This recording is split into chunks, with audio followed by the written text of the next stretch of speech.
Vamos a 1 Corintios capítulo 10.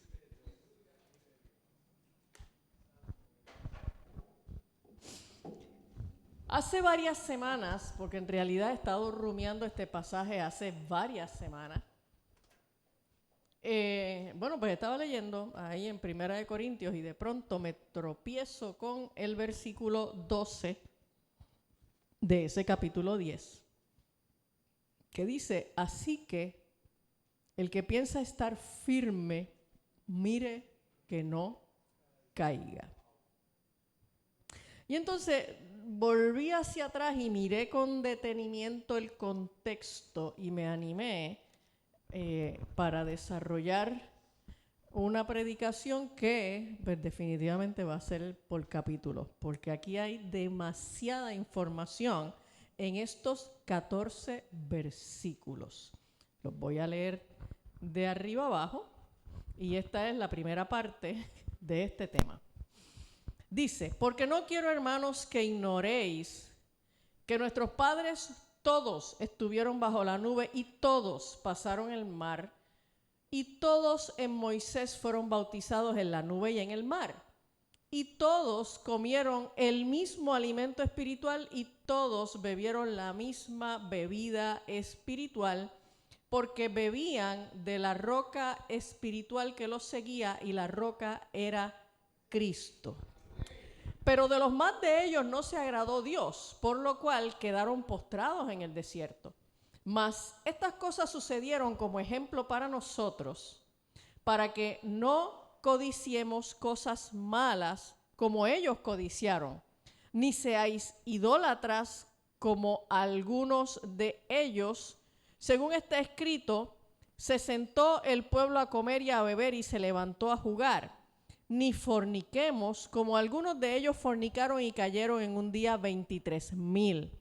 Ni tentemos al Señor como también algunos de ellos le tentaron y perecieron por las serpientes. Ni murmuréis como algunos de ellos murmuraron y perecieron por el destructor. Y estas cosas les acontecieron como ejemplo y están escritas para amonestarnos a nosotros, a quienes han alcanzado los fines de los siglos. Así que el que piensa estar firme, mire que no caiga.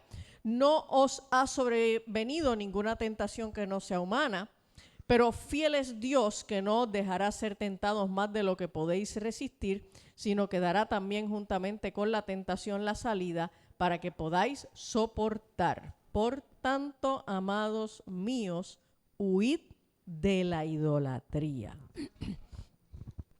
Y vamos a tratar de explorar este pasaje en su contexto. Denme un segundito.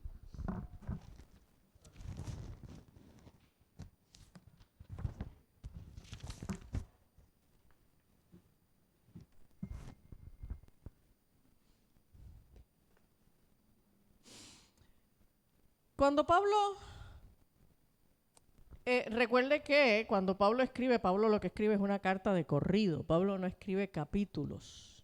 Los capítulos, la división de capítulos y versículos, fue un arreglo posterior que se hizo precisamente para darnos como unas coordenadas, ¿no? Para que nosotros sepamos, es teniendo capítulos y versículos, y cuántas veces nosotros decimos: oye, yo sé que lo leí, pero no me acuerdo dónde. ¿Okay? Bueno, pues los capítulos y los versículos existen para que usted pueda identificar dónde es que están esos pasajes. Y entonces cuando miramos en el capítulo 9 nos encontramos que Pablo está hablando de los sacrificios que él ha hecho en lo personal para poder predicar el evangelio, de cuánto le ha costado y los sacrificios que ha hecho para mantener su fidelidad a Dios. ¿Okay? Y entonces caemos a los versos 25 y 27 de ese capítulo 9, que dice como sigue: todo aquel que lucha de todo se abstiene. Ellos a la verdad para recibir una corona corruptible, pero nosotros una incorruptible. Así que yo de esta manera corro, no como a la aventura. De esta manera peleo, no como quien golpea el aire, sino que golpeo mi cuerpo y lo pongo en servidumbre, no sea que habiendo sido heraldo para otros, yo mismo venga a ser eliminado. Eso pone los pelos de punta, porque si Pablo pensaba en la posibilidad de él mismo ser eliminado, pues imagínate que se dejara para mí. ¿Okay? Y esta idea de que la salvación no se pierde. Mire, yo no soy un teólogo. Yo no me dedico a las profundidades de la teología. En realidad, yo no tengo estudios teológicos formales. Yo soy autodidacta. Pero como autodidacta, estudio unas posturas y estudio las otras. Y en realidad, no me hace sentido, con todo el respeto a los grandes teólogos que han afirmado que la salvación no se pierde, en realidad yo no le encuentro sentido bíblico a esa postura. Amén. Y cuando nosotros miramos en este pasaje, cuando Pablo usa la palabra eliminado, que significa literalmente descalificado, esa palabra es adokimos y es la misma palabra que aparece en Romanos 1:28. Ya nada más mencionar Romanos 1 hace que a uno se le paren los pelos, ¿no? Romanos 1:28 dice, y como ellos no aprobaron tener en cuenta a Dios, Dios los entregó a una mente reprobada, adokimos. ¿Okay? Y 2 de Timoteo 3:8.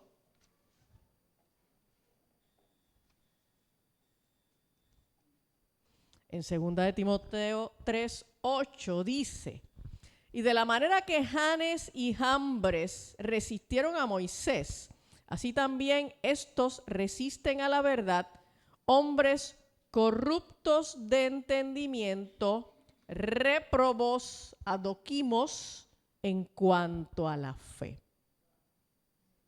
Por lo tanto, cuando Pablo dice que no vaya a ser que yo mismo también sea adokimo, no está diciendo no vaya a ser que yo saque D, pero pasé el grado jaspa cum laude. No vaya a ser que yo saque F y me cuelgue. Eso es lo que Pablo está diciendo, ¿ok? Y si Pablo consideraba la posibilidad de perder la salvación, de ser descalificado en cuanto a la fe, pues entonces esto de lo que él va a hablar ahora, yo pienso que es algo que debemos prestarle atención. Esto me debe importar. Si usted no quiere pasar la eternidad en el infierno, esto te debe importar, ¿ok?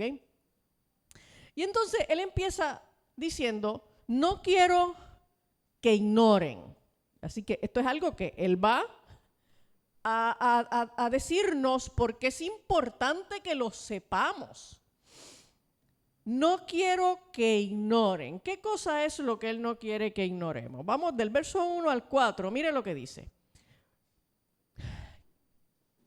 Que ignoren que nuestros padres todos estuvieron bajo la nube y todos pasaron el mar y todos en Moisés fueron bautizados en la nube y en el mar y todos comieron el mismo alimento espiritual y todos bebieron la misma bebida espiritual. Y él repite la palabra todos 5 veces. Porque Pablo está tratando de que entendamos que fueron todos.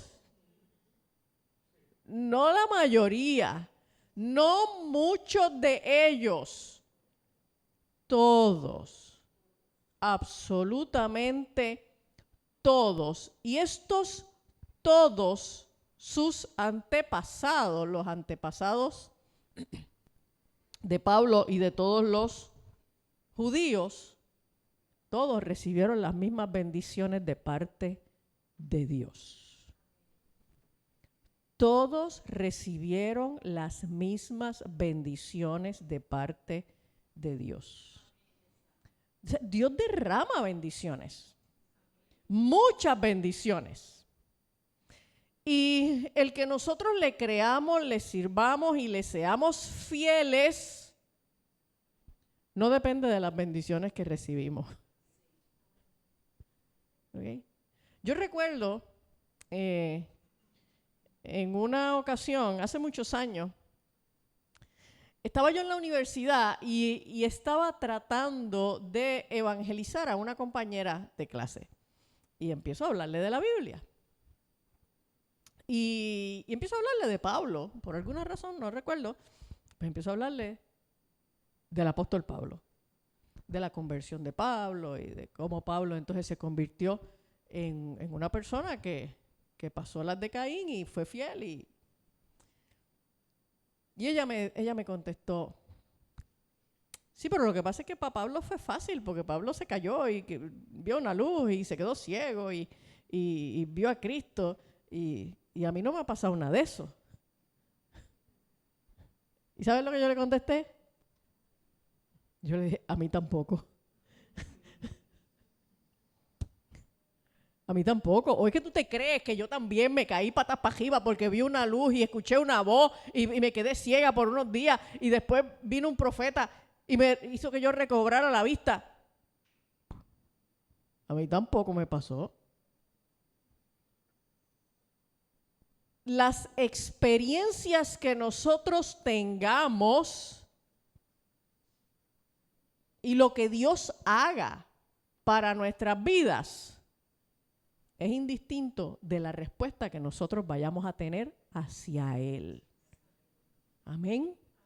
Y, oiga, hay gente que pasan unas situaciones tan caóticas que yo misma me pregunto, diantre, ¿cómo es que siguen creyendo? Y son esa gente que hacen a uno sentir como miserable, chiquitito. Diantre. Sí, porque yo me pregunto, ¿y si yo pasara todas esas situaciones, yo mantendría mi fe?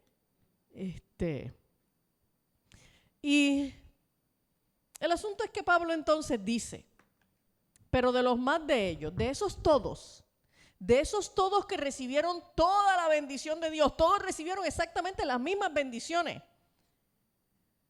Dios no discrimina. Dios no discrimina, Dios nos da todas las bendiciones.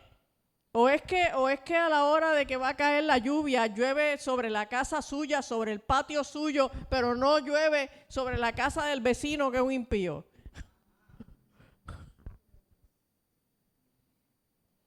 O es que cuando vamos al supermercado a hacer compra, nos permiten hacer la compra a nosotros los cristianos, pero a los inconversos no le venden alimento. No.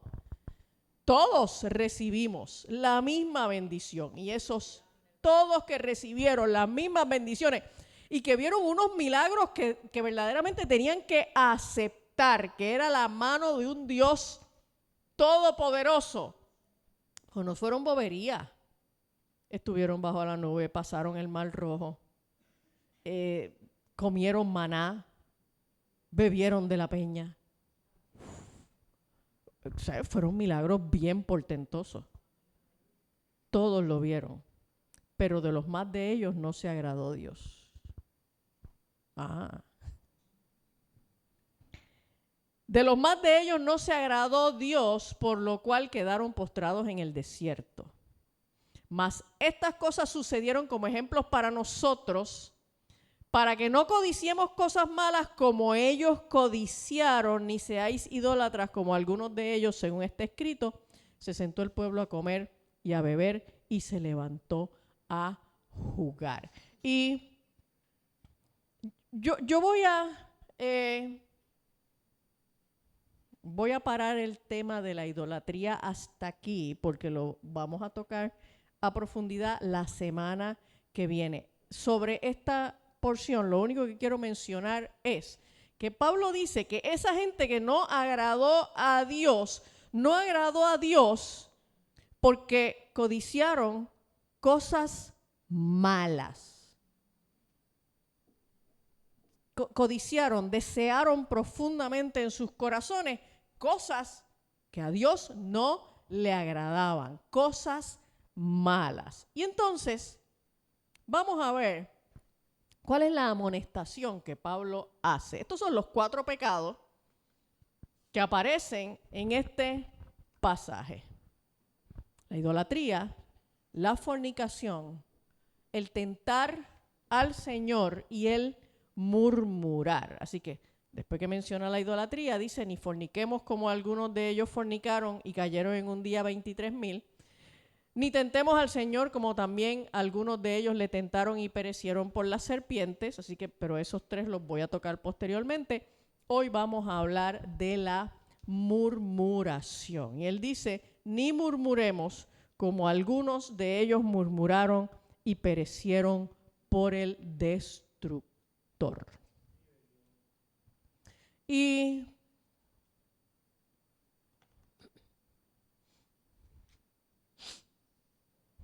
Pablo dice que Dios no se agradó de ellos. Pero ¿qué fue lo que ellos hicieron que desagradó tanto a Dios? ¿Qué fue lo que ellos hicieron? Vamos a Números 14.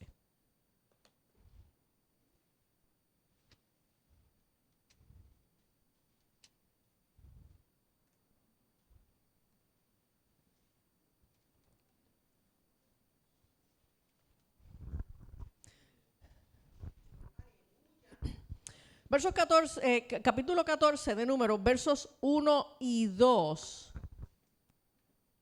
dice: entonces toda la congregación gritó y dio voces y el pueblo lloró aquella noche y se quejaron contra Moisés y contra Aarón todos los hijos de Israel. ¿Cuántos?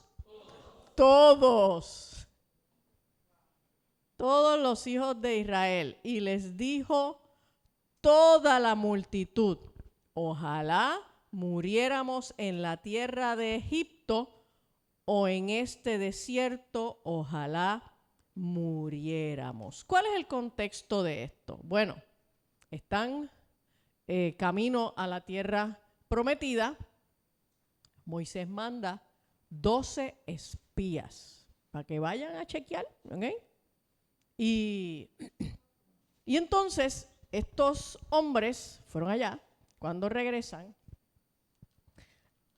2 de ellos, Josué y Caleb, llegan eufóricos, pompeados. Mira, Moisés, aquello está brutal. Mira que para cargar un racimo de uva lo teníamos que coger entre 2 como si fuera un lechón en una vara. ¿Okay? Eso es una cosa que las uvas parecen melones.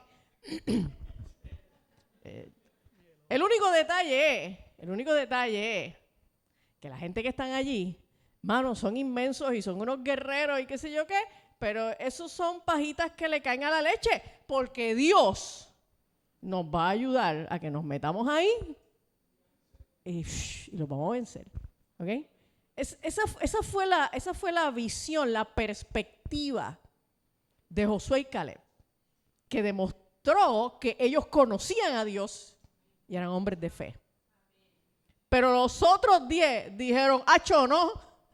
Deja eso, mira que los habitantes de esa tierra, ellos pican a los niños por verlos brincar. Eso no hay manera, ellos son gigantes, para allá yo no voy. Para allá yo no voy. Y acusan a Moisés de haberlos traído hasta ese punto para que murieran en manos de esa gente. Y entonces dice que Gritó la congregación, toda la congregación. Dieron voces y lloraron aquella noche. Toda la congregación, toda aquella gente estuvo frente a dos discursos de personas que vieron el mismo fenómeno.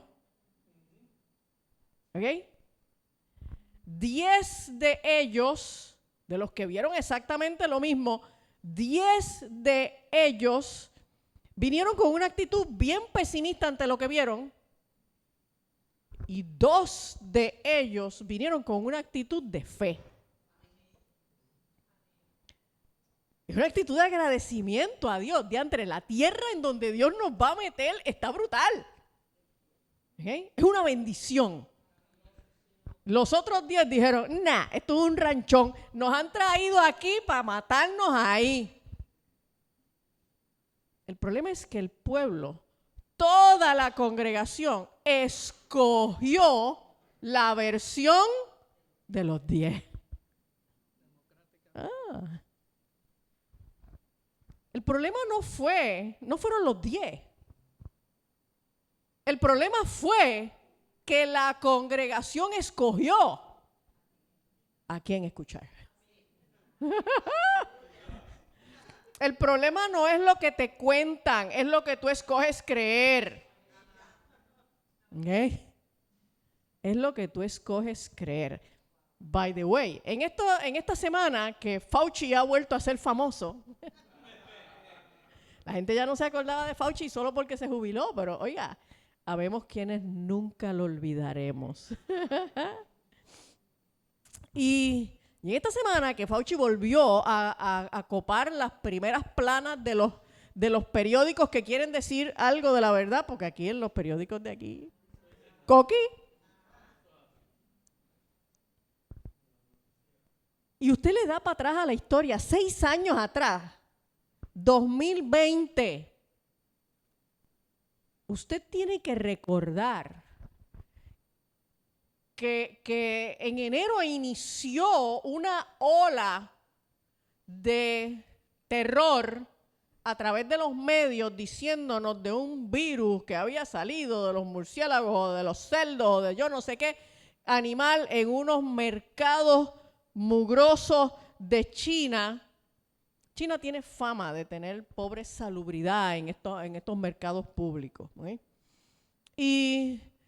Y entonces ese virus se está esparciendo con demasiada rapidez y ese virus es mortal y empezaron a contabilizar contagiados y muertos y contagiados y muertos y contagiados y muertos. Y el 15 de marzo de 2020 entramos en un confinamiento, mascarilla, distanciamiento, lávate las manos, no abraces, no toques, no te congregues, no entres, no salgas. Y ese era el discurso de los 10. Eran la mayoría. Pero también desde muy al principio había el discurso de los 2. Eran una minoría, pero desde muy al principio había gente, esta servidora entre ellos, que estábamos diciendo, no, esto no es. Estábamos ante el mismo fenómeno. Estábamos ante la misma situación, escuchábamos los mismos medios de comunicación, escuchábamos al mismo gobierno, veíamos las mismas conferencias de prensa de Carlos Mellado con aquel batallón de médicos con las batas blancas puestas.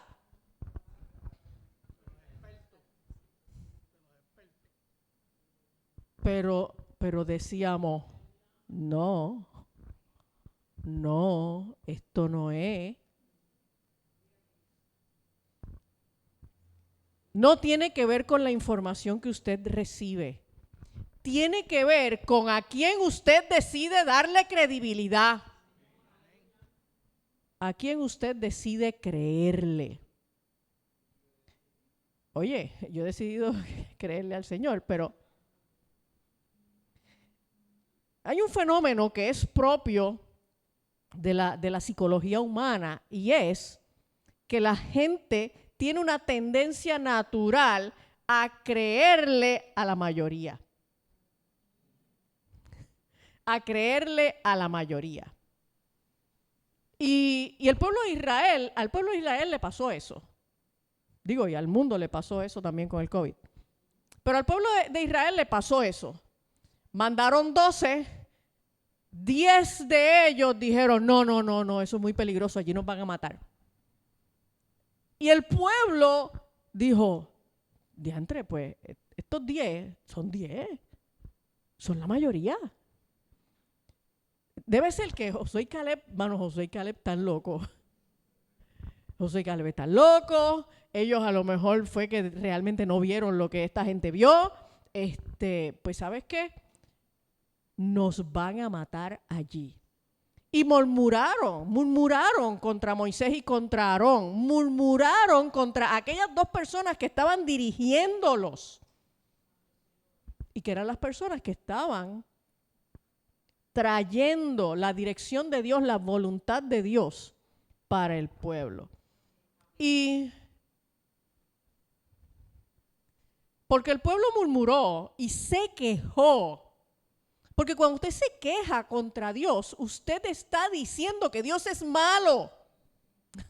Cuando usted se queja contra Dios, usted está diciendo que Dios tiene malas intenciones con usted. Nos trajeron aquí para matarnos en el desierto. Pues entonces, ¿quién los trajo aquí? Dios. Pues Dios es malo. Dios nos traicionó. Porque Dios nos dijo que nos iba a meter en una tierra prometida y mira lo que nos hizo.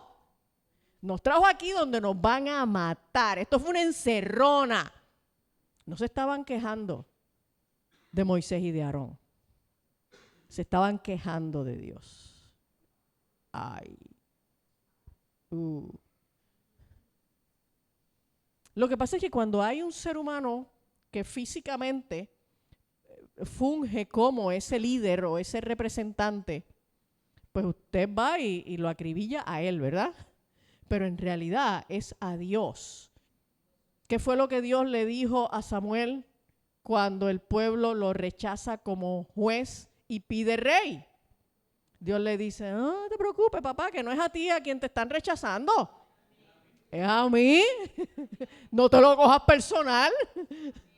No tiene que ver contigo, le dice Dios. Tiene que ver conmigo. Ea. Sí, meterse con Dios es una conducta de riesgo, ¿ok? Entonces, lo que ocurre en ese pasaje es que Dios le dice a Moisés, Dios se da una enfogona, y Dios le dice a Moisés, ok, échate para el lado, que los voy a destruir a todos. Y entonces Moisés le dice, no, pero para, bájale 2, cógelo suave, tú sabes, mira, que entonces van a decir que tú no pudiste meter a tu pueblo en la tierra prometida y... ¿Ok? Y entonces Moisés suplicó misericordia. Dios no los destruye porque Moisés intercedió, no los destruye, pero los castiga. ¿Ok? Y ahí mismo, en el capítulo 14, los versos 20 al 23, dice, entonces Jehová dijo, yo lo he perdonado conforme a tu dicho, al dicho de Moisés, a lo que pidió Moisés. Mas tan ciertamente como vivo yo, y mi gloria llena toda la tierra, todos los que vieron mi gloria y mis señales que he hecho en Egipto y en el desierto, y me han tentado ya 10 veces, y no han oído mi voz. O sea, es que Dios tenía paciencia, hermano. No fue que este día a los israelitas les dio esta pataleta, pero antes siempre fueron dóciles y fueron, tú sabes, gente creyente en un Dios de bondad. No, dice 10 veces. nosotros decimos que a la tercera va la vencida. Yo no hubiera aguantado tanto, ¿ok? Pero dice 10 veces, y no han oído mi voz, no verán la tierra de la cual juré a sus padres, no, ninguno de los que me han irritado la verá. Así que versos 26 y 29 termina entonces diciendo, y Jehová habló a Moisés y a Aarón diciendo, ¿hasta cuándo oiré esta depravada multitud que murmura contra mí, las querellas de los hijos de Israel que de mí se quejan? No se olvide de la expresión depravada multitud, porque la vamos a ver un poquito más adelante. Dice, diles, vivo yo, dice Jehová, que según habéis hablado a mis oídos, así haré yo con vosotros. En este desierto caerán vuestros cuerpos, todo el número de los que fueron contados de entre vosotros de 20 años arriba, los cuales han murmurado contra mí. Así que, respondiendo a la pregunta que hice ahorita, ¿pero qué fue lo que hizo esta gente que desagradó tanto a Dios? Murmuraron. Murmuraron. Amados, nosotros como iglesia a veces a la murmuración le restamos importancia.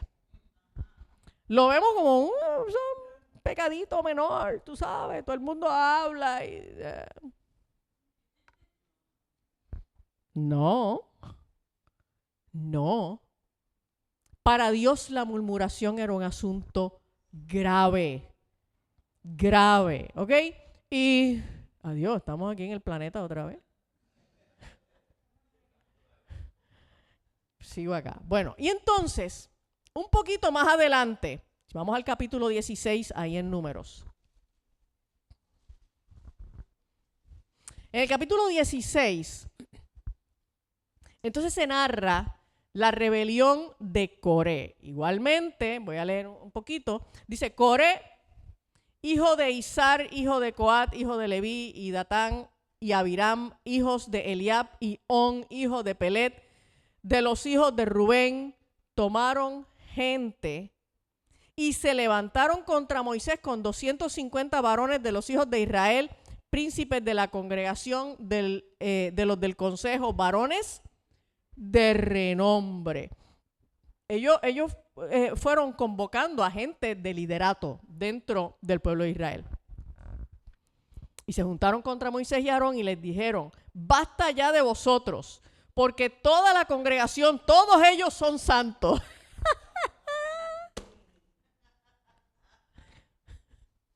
Todos ellos son santos.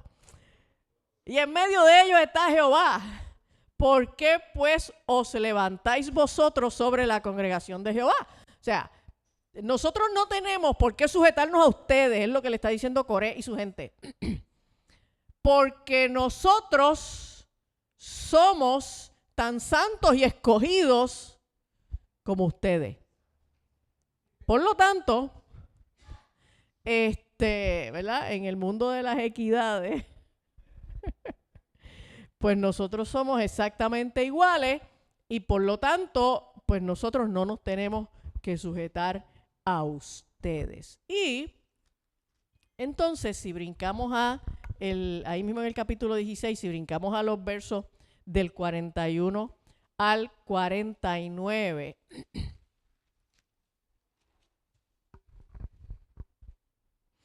bueno, el desenlace es que Dios les dice, pues ¿sabes qué? Moisés les dice, pues ¿sabes qué? No te preocupes, relájate. Mañana Dios va a decir quién es quién aquí. Y entonces al otro día es que se abre la tierra, se traga a Coré y a su familia y a todos los vecinos del barrio. Y verso 41. Y al día siguiente, mire, no fue al año.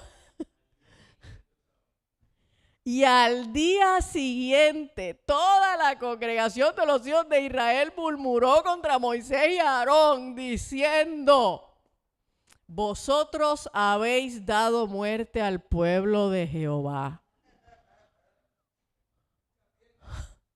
Sí. Oiga, al final del día, esto es historia antigua y medieval, al final del día, a los líderes siempre es a los que se les echa la culpa de todo. ¿Ok? Así que si le pasó a Moisés, que me pase a mí no es nada. Al día siguiente, después de haber visto cómo la tierra se tragó a Coré y a toda su gente, el pueblo fue a donde Moisés a decirle: ustedes, Moisés y Aarón, ustedes mataron al pueblo de Jehová. Y yo me imagino a Moisés diciendo: ¿quién, yo? O sea, yo abrí la tierra. ¿Yo abrí la tierra? Yo no abrí la tierra. O sea, ¿qué fue? Que yo llegué con una excavadora y empecé a hacer un roto y los metí y después les tiré tierra por encima. Dios fue el que hizo. Sigue diciendo el pasaje. Y aconteció que cuando se juntó la congregación contra Moisés y Aarón, miraron hacia el tabernáculo de reunión y he aquí la nube lo había cubierto y apareció la gloria de Jehová. Mire, usted se pone a quejarse de Dios y de pronto se aparece una nube con la gloria de Jehová y usted está frito. Usted pide meterse por el mismo roto por donde se fue Coré, ¿ok? Y vinieron Moisés y Aarón delante del tabernáculo de reunión y Jehová habló a Moisés diciendo, esta es la segunda vez: apartaos de en medio de esta congregación y los consumiré en un momento. Y ellos se postraron sobre sus rostros. Y dijo Moisés a Aarón: toma el incensario y pon en él fuego del altar, y sobre él pon incienso, y ve pronto a la congregación y haz expiación por ellos, porque el furor ha salido de la presencia de Jehová, la mortandad ha comenzado. O sea, aquí en este momento Dios ya no le dio break a Moisés de que empezara a decirle: mira, pero bendito, ten misericordia de ellos porque ellos son tu pueblo. Aquí Dios empezó la mortandad. La gente empezó a caer muerta.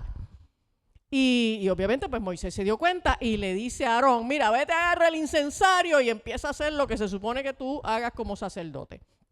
Y entonces tomó Aarón el incensario, como Moisés dijo, y corrió en medio de la congregación. Y he aquí que la mortandad había comenzado en el pueblo.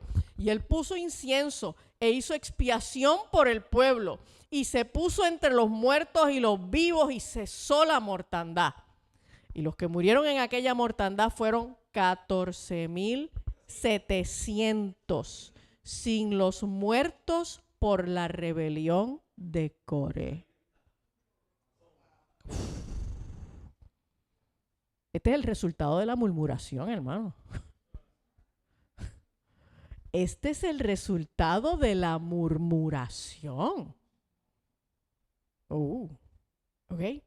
Y a veces yo pienso que nosotros como iglesia cogemos pon con la cosa de la gracia. Y pensamos que como ahora Dios no actúa de esa manera.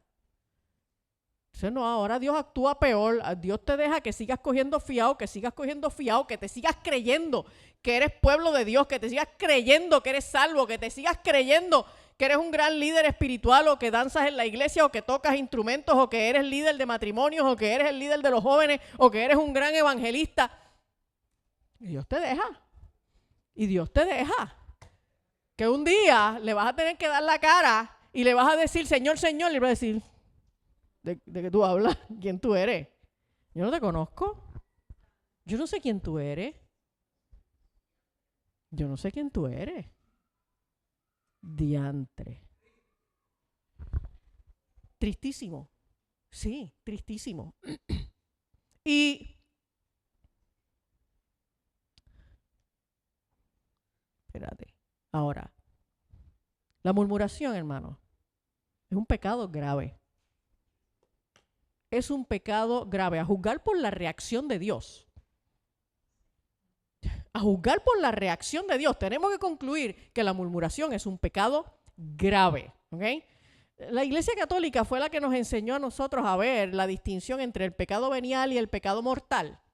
Pero en realidad Dios no ve ninguna distinción. La paga del pecado es muerte. Y la murmuración es realmente el síntoma de una enfermedad más profunda. ¿Ok? No es que bochinchaste, es qué es lo que hay debajo de eso. ¿Qué es lo que motiva? ¿Qué es lo que hay en el corazón? Porque de la abundancia del corazón habla la boca. Por lo tanto, lo que me sale por la boca realmente sale ¿de dónde? Del corazón.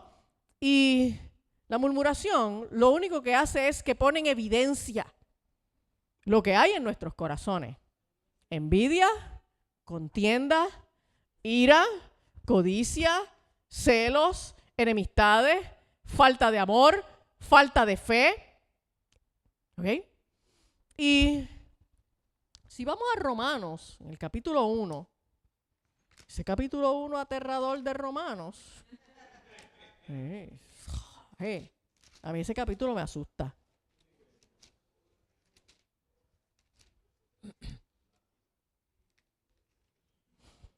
En el verso 30, cuando empieza a hacer toda esa lista de pecados, de gente que fueron reprobadas, de gente a los que Dios los entregó a una mente reprobada, en el versículo 30 menciona murmuradores. Murmuradores. En Santiago, en el capítulo 3, verso del 1 al 12.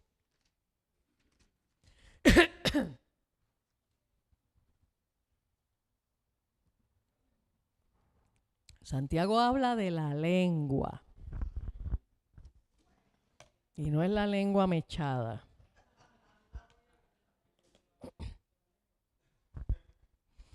Y dice, hermanos míos, no os hagáis maestros muchos de vosotros sabiendo que recibiremos mayor condenación.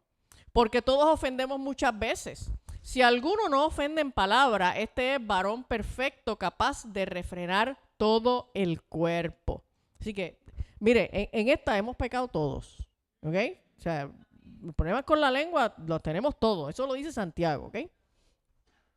Dice, he aquí nosotros ponemos freno en la boca de los caballos para que nos obedezcan y dirigimos así todo el cuerpo. Oiga, un caballo es un animal inmenso. Y usted se monta en un caballo y le pone un freno. Y él va para donde usted diga, ¿ok? Mirad también las naves, aunque tan grandes y llevadas de impetuosos vientos, son gobernadas con un muy pequeño timón por donde el que las gobierna quiere. Así también la lengua es un miembro pequeño, pero se jacta de grandes cosas.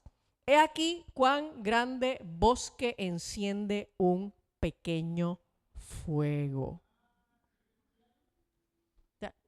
Un chismecito aquí, que tú lo tiras, tú no sabes qué repercusiones, qué extensión va a cobrar. Y la lengua es un fuego, un mundo de maldad. La lengua está puesta entre nuestros miembros y contamina todo el cuerpo e inflama la rueda de la creación y ella misma es inflamada por el infierno. Porque toda naturaleza de bestias y de aves y de serpientes y de seres del mar se doma y ha sido domada por la naturaleza humana, pero ningún hombre puede domar la lengua, que es un mal que no puede ser refrenado, llena de veneno mortal. Con ella bendecimos al Dios y Padre y con ella maldecimos a los hombres que están hechos a la semejanza de Dios. De una misma boca proceden bendición y maldición. Hermanos míos, esto no debe ser así. ¿Acaso alguna fuente hecha por una misma abertura agua dulce y amarga? Hermanos míos, ¿puede acaso la higuera producir aceitunas o la vid higos? Así también ninguna fuente puede dar agua salada y dulce. Eso lo que quiere decir es que si lo que sale de tu boca es veneno, es porque lo que hay en tu corazón, perdón, en tu corazón es veneno.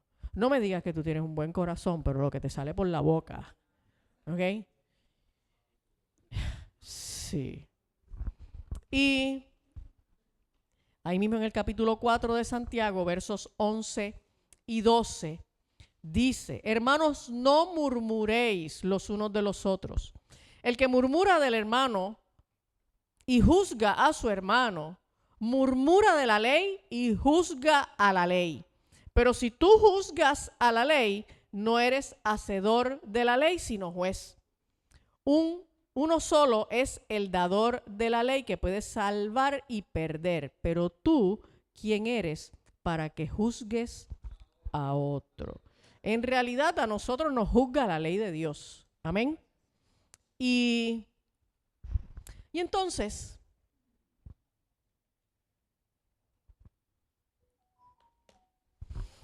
el problema con la murmuración en la iglesia es que la murmuración provoca división y contienda.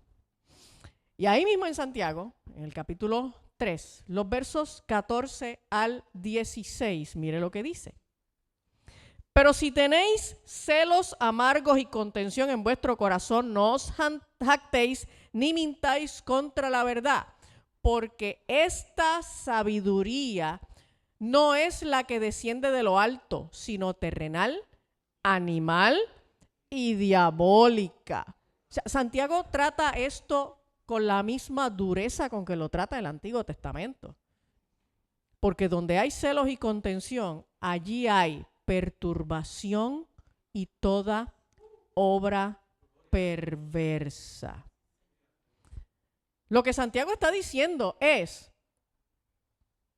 que la división, la contienda, de donde sale, de donde proviene, es de un corazón perverso.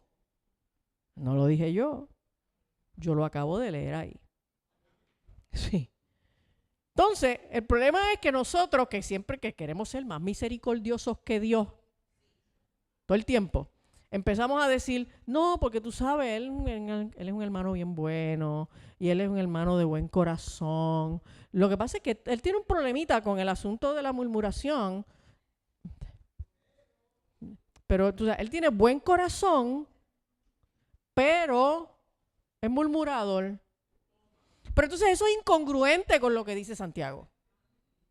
Santiago dice que de una misma fuente no sale agua salada y agua dulce. Por lo tanto, si lo que está saliendo de la boca es algo terrenal, animal y diabólico, entonces eso está saliendo de un corazón perverso. Esa es la palabra que usa Santiago. Exacto. Y perverso. La murmuración no proviene de la bondad de nadie. No proviene del amor. Proviene de un corazón corrompido. Y si vamos a 1 Corintios, en el capítulo 11,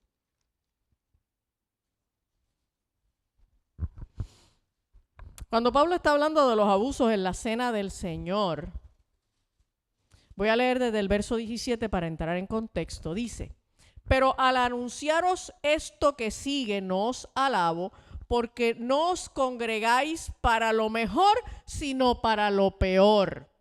Está poniendo dos extremos, lo mejor o lo peor. Dice: pues en primer lugar, cuando os reunís como iglesia, oigo que hay entre vosotros divisiones y en parte lo creo. Pues si hay divisiones es porque hay unos argumentos que se oponen de unos grupos contra otros. Así que estamos hablando de división, de murmuración, de contención, ¿ok? Verso 19. Porque es preciso que entre vosotros haya disensiones para que se hagan manifiestos entre vosotros los que son aprobados. Así que la murmuración y la división son procesos necesarios en la iglesia. ¡Auch! No me gustan, pero son procesos necesarios en la iglesia, porque son aquellos procesos a través de los cuales se sabe quién es quién. Porque aquí, el domingo, está todo el mundo bien lindo, planchadito, peinadito, perfumado, sonriente. Aquí todo el mundo luce espiritual. ¿Ok? Aquí todos nos vemos bien. Pero cuando empieza la murmuración, la división, la contienda, eso detona un proceso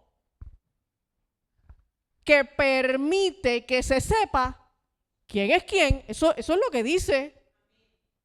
Eso es lo que dice Pablo. Pablo dice que es preciso que entre nosotros haya disensiones. Es que esto tiene que pasar. Entonces, cuando nosotros estamos en una iglesia y de pronto vemos que se formó ahí un bochinche, un grupito contra este otro grupito, o una murmuración contra los líderes y una cosa, mira, pues yo me voy de la iglesia. Pues ¿sabes qué? Pasarás la vida brincando de iglesia en iglesia, porque estos son procesos necesarios.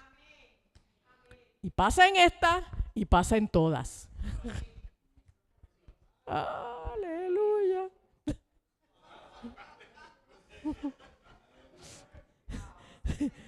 Así que cuando reviente el bochinche aquí, usted se va para la iglesia de más abajo. Cuando reviente el bochinche en la iglesia de más abajo, usted sigue para la otra, ¿ok? Y gracias a Dios que en toda esta cuadra, desde la avenida de los Millones hasta la avenida Santa Juanita, hay como 15 iglesias. Que usted va a poder seguir buscando iglesia hasta que Cristo venga.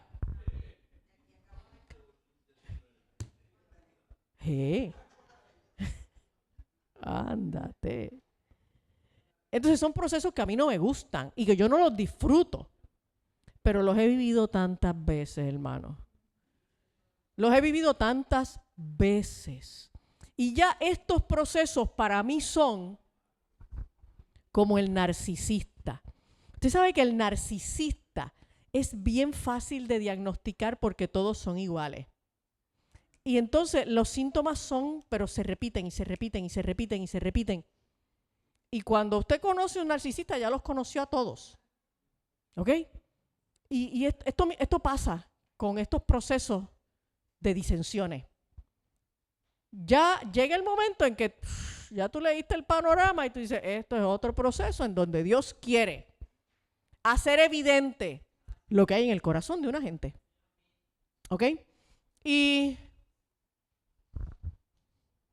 en Tito 3, verso 11.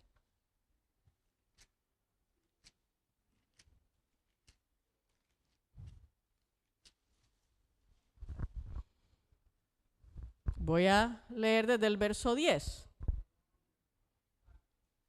Porque entonces, ¿cómo se maneja esto?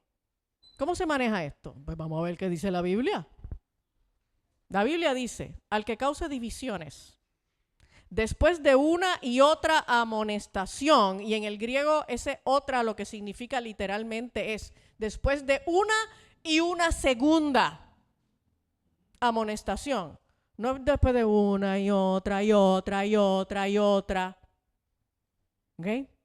Después de una y una segunda amonestación, dice, deséchalo. Deséchalo. ¿Ok? ¿Por qué? Sabiendo que el tal se ha pervertido y peca y está condenado por su propio juicio.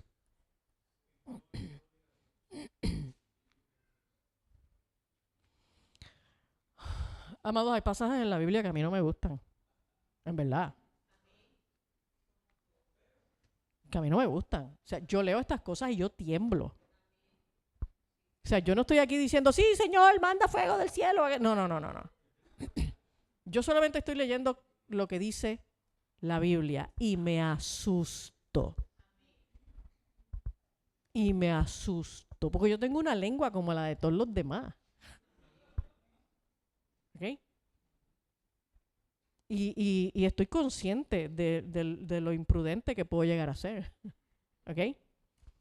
Y en Filipenses, en el capítulo 2, versos del 14 al 16. Cuando nos exhorta que seamos luminares en el mundo, dice, haced todo sin murmuraciones y contiendas. ¿Para qué? Para que seáis irreprensibles y sencillos, hijos de Dios sin mancha, en medio de una generación maligna y perversa, en medio de la cual resplandecéis como luminares en el mundo, asidos de la palabra de vida, para que en el día de Cristo yo pueda gloriarme de que no he corrido en vano, ni en vano he trabajado.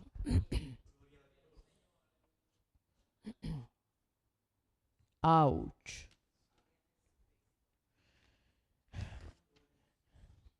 La peor noticia es que todavía nos queda la idolatría, la fornicación y el tentar al Señor. Esas vienen en las próximas predicaciones. Si usted no lo quiere oír, pues se puede enfermar, se puede ir de vacaciones, qué sé yo, y regresa entonces en septiembre. ¿Okay? Padre amado, Señor, hemos escudriñado tu palabra y hemos entendido la gravedad de la murmuración, de las divisiones, de las contiendas en medio nuestro. Y te queremos pedir perdón, Señor. Y te queremos pedir perdón porque reconocemos que todos tenemos una lengua indomable, tenemos una lengua imprudente. Queremos reconocer, Señor, que le restamos importancia al pecado de la murmuración, que no queremos ni siquiera llamarlo pecado, que a veces le llamamos una mala costumbre de la gente. Señor, te pedimos perdón. Te pedimos que tengas misericordia de nosotros. Te pedimos que corrijas nuestra boca, que en nuestra mente, Señor, esté esta conciencia de que con nuestras palabras nosotros podemos hacer mucho bien, pero podemos hacer mucho mal. Permite, Dios del cielo, que seamos responsables con lo que decimos. Que si tenemos que decir algo sea para bendecir. Te pedimos, Padre de la Gloria, que cuides nuestra iglesia. Que cuides la unidad entre nosotros. Que permitas, Padre de la Gloria, que no seamos un pueblo quejumbroso como lo fue el pueblo de Israel. Ten misericordia, perdónanos, Padre, y santifícanos, Dios. Santifica nuestros corazones, limpia nuestros corazones para que lo que salga de nuestro corazón sea santo, sea puro. En el nombre de Jesús, Señor, te lo pedimos. Amén. ¿Quién vive? A su nombre.